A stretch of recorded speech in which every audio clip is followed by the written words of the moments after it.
Hello la famille, bienvenue, bon retour sur ma chaîne. Alors il est impossible que vous ayez manqué ceci. Depuis hier, toute la toile est en dessous parce que le monde entier se souviendra de ce moment. Le moment historique pendant les Oscars 2022.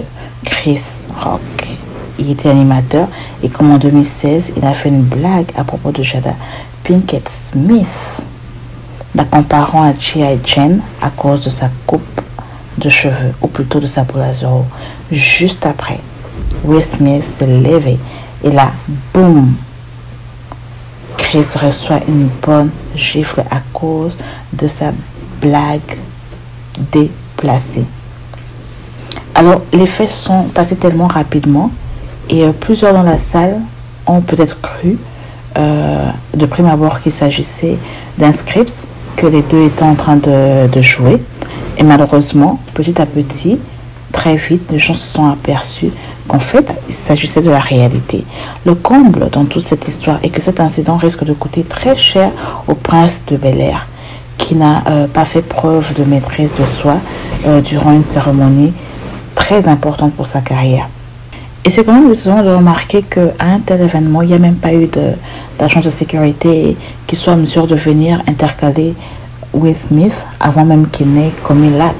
Chris Rock aurait vraiment risqué le pire si imaginez que peut-être Will soit armé ou qu'il ait une arme blanche ou pas seulement lui. La situation aurait vraiment dégénéré et c'est quelque chose à laquelle prochainement ils doivent encore faire plus attention. Alors et plusieurs sont choqués que les organisateurs aient laissé Will Smith recevoir un trophée après ce comportement indigne ou plutôt son agression physique contre Chris Rock.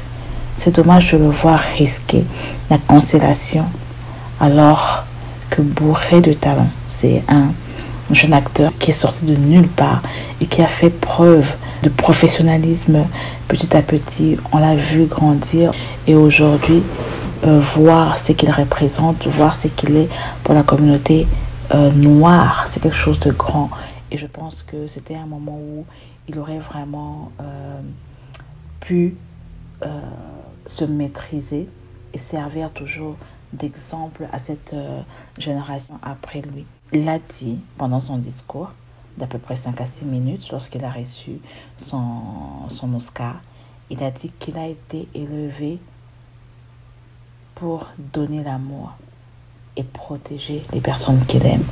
Et c'était une façon de lui de se justifier de l'acte qu'il venait de causer. Je pense qu'à un moment, il avait compris la grandeur de cela et il a essayé de se justifier à sa manière, demandant pardon à plusieurs personnes, sauf à la personne qui l'avait agressé. Bref, je pense simplement que c'est vraiment, ça a été vraiment déplacé, ça a été maladroit de sa part, un tel comportement pendant un tel événement. Et de l'autre côté, Chris Rock a été salué pour sa maîtrise de soi. Parce que malgré tout, c'est lui qui a reçu les coups et il n'a pas manifesté le désir de porter plainte, par exemple. Il n'a pas manifesté le désir en ce moment-là d'entrer ou d'engager une bagarre physique. Il est vraiment loué. Et rappelons tout de même que Jada Pinkett Smith souffre de alopécie. L'alopécie est le fait de perdre les cheveux ou encore une condition qui rend chauve avec le temps. Alors on comprend mieux l'insolence de la blague qu'il avait fait, qui a poussé Will Smith à une telle réaction. Alors je vais terminer par cette citation de Denzel Washington à propos de l'incident. C'est lorsqu'on est au sommet qu'on est plus vulnérable. C'est là que le diable vient nous chercher. Alors, faisons attention à nos faits et gestes, aux petites provocations qui peuvent dégénérer et nous faire dérouter de l'essentiel. Et de ma part, je dirais que les mots s'expriment mieux que les coups. Donc voilà. Merci d'avoir suivi et je vous retrouve au prochain numéro. Aimez, partagez, commentez. Merci.